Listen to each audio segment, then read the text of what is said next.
Hola, bon dia, com estem? Jo et diria què no és el turisme enogastronòmic. El turisme enogastronòmic és tot, és una manera d'explicar-nos, és territori, és producte, és sector primari, és sector terciari.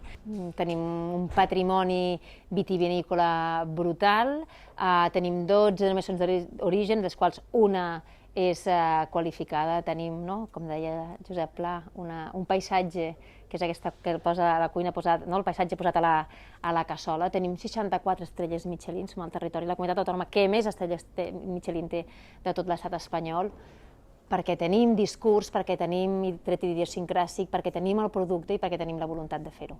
No s'ha vist mai aquesta quantitat de diners amb el sector del vi.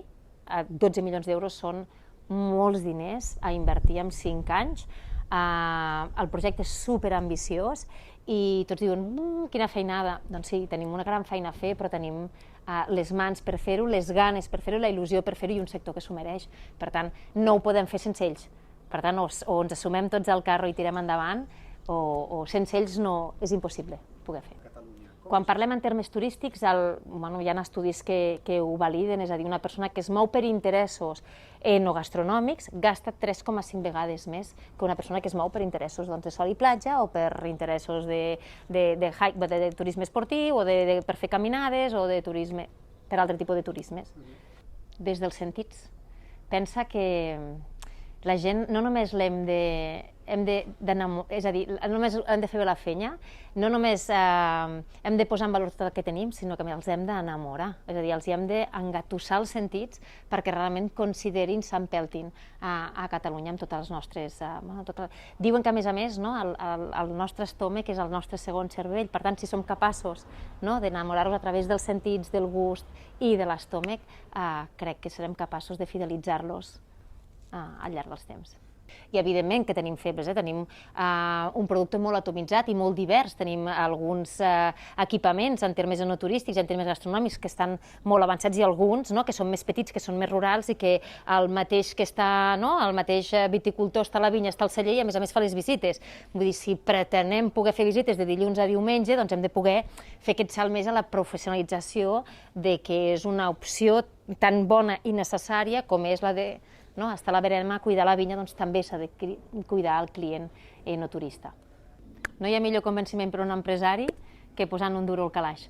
Per tant, han de veure que és realment una oferta bàsica, que a més poden vendre no només un tipus de producte, sinó poden vendre oferta complementària, és a dir, poden fer diverses línies de negoci dintre de la troncal que tenen, que a més és la manera de no exportar, sinó poder vendre aquí tot el que aquí hi ha. Per tant, els marges són superiors, té moltíssimes bonomies el fet de treballar en el sector enoturístic, és a dir, realment posar-ho com a troncal a dintre del celler, més enllà de fer el vi, perquè a vegades pensen, és una oferta complementària que tinc, i moltes vegades la menys complementària de l'oferta, perquè al final és la que t'acaba convertint amb el teu marge com a empresa.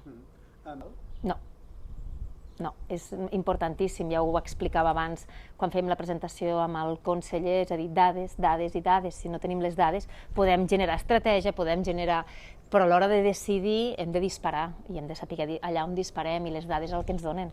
Verificació d'informació per dir, és aquest el públic al que anem, és aquest el mercat que té interès en nosaltres, és aquest, no anem a Europa, quins mercats d'Europa anem, no anem a Estats Units, quins estats dels Estats Units hem d'anar, sinó el que hem de procurar és que cada euro que invertim l'hem d'afinar perquè reconverteixi en ventes. Per nosaltres, Napa Valley rep 17 milions de visitants americans quan la seva ciutat principal està a 400 quilòmetres. I a vegades nosaltres aquí pensem que de Barcelona baixar a la Terra Alta o pujar a l'Empordà o anar fins a la Conca de Barberà, si no ets a l'Ella, perquè estàs a prop de Barcelona, o el Penedès o el Bages, no és una opció. Imagina't, Los Angeles està a 400 quilòmetres de Napa Valley i segueixen rebent 17 milions de visitants, dels quals la majoria són americans de les ciutats més properes.